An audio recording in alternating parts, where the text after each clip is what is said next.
امریکہ کی جانب سے ایرانی بندرگاہوں کی ناکہ بندی کے اعلان پر آسٹریلیا نے صاف انکار کر دیا۔ امریکی سینٹرل کمانڈ نے اعلان کیا ہے کہ پیر سے ایرانی بندرگاہوں کی ناکہ بندی شروع کر دی جائے گی، تاہم ڈونلڈ ٹرمپ کے اس یک طرفہ فیصلے نے ان کے اپنے اتحادیوں کو بھی حیرت میں ڈال دیا ہے۔ آسٹریلوی وزیر اعظم اینتھونی البنیز نے دو ٹوک الفاظ میں کہا ہے کہ انہیں اس ناکہ بندی میں شرکت کے لیے امریکہ کی جانب سے کوئی درخواست موصول نہیں ہوئی۔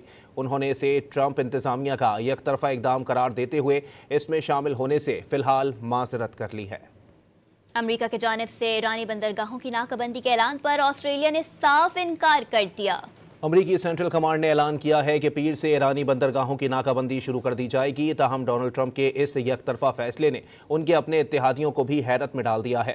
آسٹریلوی وزیر اعظم اینتھونی البنیز نے دو ٹوک الفاظ میں کہا ہے کہ انہیں اس ناکہ بندی میں شرکت کے لیے امریکہ کی جانب سے کوئی درخواست موصول نہیں ہوئی۔ انہوں نے اسے ٹرمپ انتظامیہ کا یک طرفہ اقدام قرار دیتے ہوئے اس میں شامل ہونے سے فی الحال معذرت کر لی ہے۔